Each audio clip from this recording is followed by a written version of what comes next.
स्वागत है आप सभी का तंवर राजपूत वेल्थ में। और यहाँ पर आप जो देखोगे तो आज हम कल के लिए चार्ट एनालिसिस कर रहे हैं।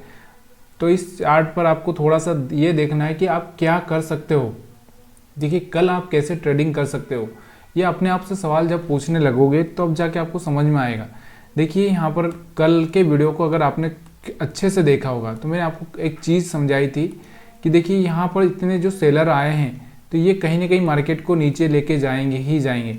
और मार्केट आज क्या हुआ, गैप डाउन खुला। गैप डाउन खुलता है यहाँ पर, इतना मार्केट खुलता है नीचे 550 19,550 के आसपास खुलता है मार्केट, और फिर 520 तक कुछ जाता है शायद। और उसके बाद में मार्केट में फिर से यहाँ से रिटर्न होता है। क्यों रिटर्न होने का चांसेस क्यों है? क्योंकि ये कभी भी ना 20 मूविंग एवरेज को एकदम डायरेक्टली नहीं तोड़ता है। थोड़ा सा मार्केट अगर यहाँ से खुला तो मार्केट टेस्ट करेगा, फिर उसके बाद इसको तोड़ सकता है। तो यहाँ पर आपको ये चीज़ें ध्यान देनी चाहिए छोटी छोटी। और दूसरा मैंने आपको बताया कि नीचे की साइड में स्टॉप लॉस तो होना चाहिए ना। अगर हम बात करें तो 1 2 3 4 5 6 और 7 8, अभी यहाँ देखो 8 दिन पुरानी अगर हम बात करें तो 8 दिन पुराना चार्ट था, यहाँ पर तो सपोर्ट हो चुका है। अब उसके बाद अगर हम बात करें तो यहाँ पर ये वाला, तो यहाँ पर 8 दिन पुराना मतलब 2 वीक पहले का चार्ट यहाँ पर अगर जाएगा मार्केट तो बहुत मुश्किल है, इतनी जल्दी नहीं जाएगा। उसको थोड़ा तो चार्ट चाहिए, थोड़ा तो चार्ट बनाएगा। एकदम मार्केट ना आप सीधे ना एकदम 100 किलोमीटर नहीं भाग सकते हो। आपको ना पहले 100 किलोमीटर अगर भागना भी है तो आप क्या करोगे, पहले 5 किलोमीटर भागोगे, उसके बाद में आपको रेस्ट लेना पड़ेगा, फिर 5 किलोमीटर भागोगे, फिर रेस्ट लेना पड़ेगा। कंटिन्यू आज तक कोई भी ऐसी चीज़ नहीं है जो कि कंटिन्यू भागेगी। तो यहाँ पर देखो रेस्ट लिया उसने, अब यहाँ पर रेस्ट ले रहा है। रेस्ट लेने अगर इसको फिर से भागना होगा तो फिर भाग सकता है, अब भाग सकता है सेकंड टाइम में। यहाँ पे आपको समझ में आ गया होगा। 1 डे के चार्ट एनालिसिस, हम निफ्टी 50 का चार्ट एनालिसिस कर रहे हैं डेली चार्ट पर। अब हम लोग यहाँ पर देखेंगे, बहुत सारे लोगों को ये लगता है कि मेरे को थोड़ा सा ट्रेंड लाइन भी ड्रा करना चाहिए और बहुत सारे रीजन सपोर्ट लेवल भी दिखाना चाहिए। तो यहाँ से देखो आपको एक ट्रेंड लाइन दिख रही होगी। इस ट्रेंड लाइन को मार्केट ने ब्रेक किया है, मतलब यहाँ से थोड़ा तो अब ये वापस इसको टेस्ट करके इस तरह से जा सकता है। ठीक है, तो यहाँ पर एक चीज़ है आपको समझ में आ चुकी होगी। और अभी मैं आपको और भी चीज़ें लेवल के हिसाब से थोड़ा सा दिखाने की कोशिश करूँगा। तो यहाँ पर आप देखोगे अगला अगर मार्केट नीचे जाता है तो यहाँ पर आपको जो लेवल दिख रहा है, तो यहाँ पर मैं आपको छोटा करूँगा। देखिए लेवल की अगर मैं बात करूँ यहाँ पर, तो यहाँ पर आपको लेवल कैसे देखना है, एक मिनट, यहाँ पर आपको लेवल कैसे देखना है। देखिए अगला इसका जो टारगेट है ये है, इसका अगला टारगेट अभी 19,482 के आसपास। अगर मार्केट यहाँ से एक बार फिर से रिवर्स होने की कोशिश करेगा, अगर यहाँ पर नीचे आता है तो, और अगर यहाँ से ये लेवल टूटता है तो फिर मार्केट के पास में सीधे यहाँ पर एक अच्छा सा मोमेंटम आपको नीचे की साइड तक देखने को मिल सकता है। 19,300 तक का लेवल आपको देखने को मिल सकता है। लेकिन अभी हम बाइंग का सोचेंगे तो कब सोचेंगे, जब ये थोड़ा सा ऊपर आ जाए। ऊपर आने के मतलब ये होता है कि ये जब 19,700 के आसपास ट्रेड करेगा तभी जाके हम लोग इसमें बाइंग का सोच सकते हैं। चलिए यहाँ पर मैं आपको और चीज़ें सिखाने की कोशिश करता हूँ। थोड़ा छोटे टाइम फ्रेम में हम लोग ये सब चीज़ें करेंगे तो ज़्यादा क्लियर समझ में आता है, क्योंकि बड़े टाइम फ्रेम में आपको थोड़ा सा, ये देखो अभी छोटे टाइम फ्रेम में आप देखोगे तो यहाँ पर आपको दिख रहा होगा, यहाँ से आप एक ट्रेंड लाइन भी आप ड्रा करोगे तो यहाँ से ट्रेंड लाइन ब्रेक हो रही है, उसको टेस्ट किया जा रहा है, फिर यहाँ से ब्रेक हो रहा है। अभी यहाँ पर आपको 4 घंटे का चार्ट दिखा रहा हूँ। 4 घंटे के चार्ट में आप क्या देख रहे हो, 4 घंटे के चार्ट में आपको क्या लग रहा है? देखिए मार्केट यहाँ से खुलता है, मार्केट ऊपर तक जाता है, फिर उसके बाद में ये जो कैंडल बन रही है, ये कैंडल क्या बता रही है, ये कि पिछले हाफ में थोड़ा सा सेलिंग आया हुआ है, सेलिंग हुआ है। मतलब अब जो ये लेवल है यहाँ पर मैं आपको बताता हूँ कि 19,600 का लेवल, 19,600 का लेवल अगर टूटता है तो यहाँ पर आपको ध्यान देना है। देखिए फिर से मैं आपको यही चीज़ें सिखाने की कोशिश करता हूँ। यहाँ पर 19,600 का लेवल, ये वाला जो लेवल है, ये वाला लेवल आपको दिख रहा होगा 19,600 का लेवल। इस कैंडल का जो लो है, ये लो टूटेगा। ये 4 घंटे का कैंडल है, कितने घंटे का, 4 घंटे के कैंडल है। इस कैंडल का अगर लो टूटेगा, ये लो करीबन 19,600 के आसपास का है, तो यहाँ पर आपको ध्यान देना है कि 600 का 19,600 का लेवल अगर टूटता है तो मार्केट में फिर से सेलिंग बढ़ सकती है, ठीक है। और फिर अगर इसके ऊपर 19,650 के ऊपर सस्टेन करने लगा तो फिर बाइंग आ सकती है, इस बात का आपको ध्यान देना है। अब हम लोग इसको और छोटे से टाइम फ्रेम में लेकर चलते हैं, छोटे से टाइम फ्रेम में, 1 घंटे के टाइम फ्रेम में। अब यहाँ पर मैं आपको फिर से 1 घंटे के टाइम फ्रेम में लाया हूँ, तो यहाँ पर आपको दिख रहा होगा, यहाँ पर देखिए, यहाँ पर भी जो कैंडल बना है अच्छा सा सेलिंग कैंडल बना है, ये दिख रहा होगा आपको, ये सेलिंग कैंडल अच्छा सा है। अगर इसमें भी मैंने बोला कि ये नीचे का लेवल टूटता है या फिर यहाँ से सपोर्ट लेके ऊपर जाता है तो फिर अच्छी बात है। अगर यहाँ से टूटता है, देखिए एक इस तरह से मार्केट का प्राइस एक्शन होता है, और यहाँ पर जो सपोर्ट है इसका, तो यहाँ पर जो सपोर्ट आपको दिख रहा होगा, एक्चुअल में जो सपोर्ट मैं आपको दिखाता हूँ यहाँ पे, तो यहाँ पे एक्चुअल में जो सपोर्ट है, ये जो इस कैंडल का दोनों का हाई दिख रहा होगा आपको, ये जो हाई है, तो यहाँ पर मैं इसको मार्क करता हूँ, मार्क करके आपको लेवल दिखाता हूँ। ये कितना है, 19,590-93 के आसपास ही आ रहा है, मतलब 600 के आसपास ही। ये यहाँ से लेवल टूटता है तो ये सपोर्ट टूट जाएगा, जब सपोर्ट टूटेगा तो फिर मार्केट नीचे की साइड में जा सकता है। तो यहाँ से आपको देखना चाहिए। तो इस तरह से मार्केट आया है और यहाँ से वापस मार्केट रिटर्न हो जाता है तो अच्छी बात है। लेकिन अगर ये यहाँ से टूट जाता है, यानी कि यहाँ से टेस्ट करके, तो फिर मार्केट नीचे जा सकता है। देखिए, तोड़ने के बाद टेस्ट भी करना ज़रूरी है। अगर टेस्ट करके टूटता है तो अच्छा सा मोमेंटम देखने को मिल सकता है। तो यहाँ से आपको समझ में आया होगा। लेवल भी मैं आपको बता दे रहा हूँ 1 घंटे के चार्ट पे। अब हम लोग और भी बात करते हैं, और हम बात करते हैं इसको 15 मिनट के चार्ट पे। 15 मिनट के चार्ट पर आप देखोगे तो यहाँ से 15 मिनट के चार्ट पर आपको क्या दिख रहा है। देखिए, यहाँ पर एक सपोर्ट तो ये बना हुआ है, फिर वही सपोर्ट आ गया, मैंने जो आपको पहले बताया वही सपोर्ट आ चुका है 19,590 या 600 के आसपास का। अब यहाँ से 20 मूविंग एवरेज को ब्रेक करने की कोशिश कर रहे हैं। अगर यहाँ से इसको टेस्ट करके फिर फेल होता है तो यहाँ तक का लेवल आपको फिर से 19,500 का लेवल आपको दिखने को मिल सकता है। आगे 19,500 का लेवल देखने को आपको मिल सकता है।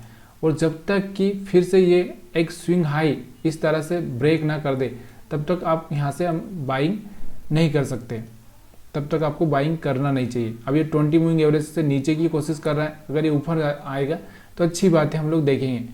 अब हम लोग 5 मिनट के चार्ट पर आते हैं। 5 मिनट के चार्ट पर मैं आपको स्टॉप लॉस हंटिंग सिखाता हूँ, और जो कि सबसे सुपर चीज़ होती है जो मार्केट का अंदाज़ा लगाने के लिए। तो यहाँ पर हम स्टॉप लॉस हंटिंग देखते हैं। तो देखिए, स्टॉप लॉस हंटिंग की अगर हम बात करें तो अब एक बहुत बड़ी रेंज बन चुकी है स्टॉप लॉस हंटिंग में। तो देखो, कुछ सेलर जो यहाँ पर बैठे हैं वो बैठे ही हैं, ये निकले नहीं, और कुछ बायर यहाँ पर आए होंगे वो भी अभी निकले नहीं होंगे, जो कि सपोर्ट पे बाई करके गएंगे। तो मार्केट के पास में ये एक रेंज है, यहाँ तक मार्केट आ सकता है और यहाँ पर खुल भी सकता है, यहाँ से ऊपर जा सकता है इस तरह से। और कुछ सेलर यहाँ पर भी बैठे हैं, तो यहाँ पर भी है। तो ये मार्केट अगर यहाँ पे ओपन होता है और इस तरह से नीचे की साइड में चलता है तो फिर यहाँ तक आ सकता है। और अगर मार्केट यहाँ पर ओपन होता है तो इस तरह से मार्केट जाके यहाँ पर जा सकता है। इस तरह से आपको ध्यान देना है। तो यहाँ पर आपको एक बड़ी रेंज देखने को मिल रही है। तो 19,550 का टारगेट नीचे की साइड में, और 19,000 कम से कम 19,670 का टारगेट ऊपर की साइड में। तो ये टारगेट यहाँ पर आपको देखने को मिल सकते हैं कल के दिन में। अभी कैसे खुलता है, कहाँ खुलता है, या फिर साइडवेज हो जाए ऐसा, तो फिर हम लोग बोल नहीं सकते, क्योंकि ये साइडवेज अभी चल ही रहा है। तो कल क्या करेगा वो हमको पता नहीं है। तो यहाँ से आपको निफ्टी 50 का एकदम सुपर एनालिसिस समझ में आ चुका होगा। अब हम बात करते हैं 20 मूविंग एवरेज से। तो 20 मूविंग एवरेज से नीचे ही चल रहा है, तो यहाँ पर फिर से थोड़ा सा ऊपर जाके नीचे आ सकता है। तो इस बात का आपको ध्यान देना है कि मार्केट में ऐसा ना हो कि आप ट्रैप हो जाओ। और जब तक ये 20 मूविंग एवरेज की लाइन से रिजेक्शन लेगा तब तक आपको सेल ही करना है, बाय नहीं करना है। जब इसके ऊपर सस्टेन हो जाए, कोई हायर हाई ब्रेक करे, तभी जाके आपको बाय करना है, समझे। अब हम बात करते हैं बैंक निफ्टी के चार्ट की। तो बैंक निफ्टी के चार्ट पे भी मैं आपको सेम चीज़ें दिखाता हूँ। पहले हम लोग 1 डे के कैंडल पर देखेंगे। 1 डे के कैंडल पर क्यों देखते हैं, क्योंकि पहले बड़ी रेंज को डिसाइड करना अपने दिमाग में बहुत ज़रूरी होता है। यहाँ पर आपको दिखा हुआ, कल मैंने इस कैंडल को देखकर आपको बता दिया था कि यहाँ से ये कैंडल जो है, ये कैंडल ये कह रही है कि यहाँ पर जो सेलर है वो बहुत ज़्यादा है। तो आपने डिमांड और सप्लाई का वीडियो अगर नहीं देखा है, या फिर मैंने शायद आपको बराबर से बताया नहीं है, तो मैं बताऊंगा किसी दिन। तो वो वीडियो डिमांड और सप्लाई से आपको थोड़ा सा समझना ज़रूरी है कि यहाँ पर देखो, यहाँ पर सप्लाई बढ़ गई है, सप्लाई बढ़ गई है। जब भी कोई बड़ा रेड कैंडल या बड़ा ग्रीन कैंडल बनता है तो ये कहते देखो, यहाँ से ग्रीन कैंडल बना था तो यहाँ पर क्या हो चुका था, यहाँ पर डिमांड बढ़ चुकी थी, तो यहाँ से डिमांड बढ़ी, यहाँ तक गया मार्केट। और यहाँ से जैसे ही बड़ा रेड कैंडल बना ये और ये, तो यहाँ से आपको दिख रहा होगा यहाँ से सप्लाई बढ़ चुकी है। इस कैंडल को देखकर मैंने आपको बताया था कि मार्केट कल क्या कर सकता है कि यहाँ से इसके नीचे गैप डाउन ओपन हो सकता है। तो गैप डाउन होता है और मार्केट यहाँ तक जाता है और फिर यहाँ से रिजेक्शन ले लेता है, मतलब कहीं ना कहीं सेलिंग अभी भी बरकरार है। अगर इसका लो ब्रेक होता है तो फिर भी सेलिंग चालू हो जाएगी। तो यहाँ से आपको समझ में आ रहा होगा। अब हम बात करते हैं इसको 4 घंटे की चार्ट पर, क्योंकि 4 घंटे की चार्ट को भी देखना ज़रूरी है। देखिए देखने में क्या जा रहा है, देखिए देखने से ना बहुत सारी चीज़ें आपको समझ में आने लगेगी। मास्टरी करने में यही होगा कि अगर मान लो आप सोचो कि आप बोलोगे कि मैं कोई एक ही फील्ड का डॉक्टर बनूं, तो वो फील्ड वो अलग हो जाती है। यहाँ पर क्या होता है, यहाँ पर ये फील्ड है शेयर मार्केट की, यहाँ पर आपको हर समय का चार्ट एनालिसिस करना पड़ेगा, मंथली वीकली सारी चीज़ें। तो यहाँ पर आप देखोगे, यहाँ से आपको दिख रहा होगा एक बाइंग हुआ, बाइंग के बाद में एक रिजेक्शन हुआ, आपको दिख रहा है रिजेक्शन। तो यहाँ पर रिजेक्शन वाला हम लोग देखेंगे, तो रिजेक्शन में आपको यहाँ पर दिख रहा होगा इसका लो कौन सा है। तो यहाँ पर अगर हम बात करें तो करीबन 700 के आसपास है, 43,700 के आसपास। कितना है, 43,700 के आसपास, या 720 हो सकता है। थोड़ा बहुत इस रेंज को आप समझ के चलिए, क्योंकि 10-20 पॉइंट का रेंज ऊपर नीचे हो सकता है। तो अगर ये लेवल ब्रेक करता है और यहाँ से एक टेस्ट करता है, ब्रेक करने के बाद देखिए ये लेवल ब्रेक करता है, ब्रेक करने के बाद थोड़ा सा नीचे आता है, फिर टेस्ट करता है और फिर गिरता है, तो मार्केट में नीचे से 43,500 का लेवल आपको देखने को मिल सकता है, और उसके नीचे भी फिर बाद में आपको मिल सकता है। ऊपर की तो हम बात कर ही नहीं सकते, क्योंकि ऊपर इतनी बड़ी रेंज है कि हम लोग ऊपर बात नहीं कर सकते। हम इसको और छोटे से टाइम फ्रेम में देखेंगे, तब जाके हम ऊपर की बात करेंगे। चलिए अब हम लोग इसको 1 घंटे की चार्ट पे लगाते हैं, तब आपको समझ में आएगा कि क्या है 1 घंटे की चार्ट पे। 1 घंटे की चार्ट पर आप देखोगे तो मैंने आपको क्या बोला कि यहाँ पर इतना सेलिंग हुआ है। 1 घंटे की चार्ट पर आप देख रहा होगा, 1 घंटे की चार्ट पर सेलिंग बहुत ज़्यादा ही तेज़ हुआ है।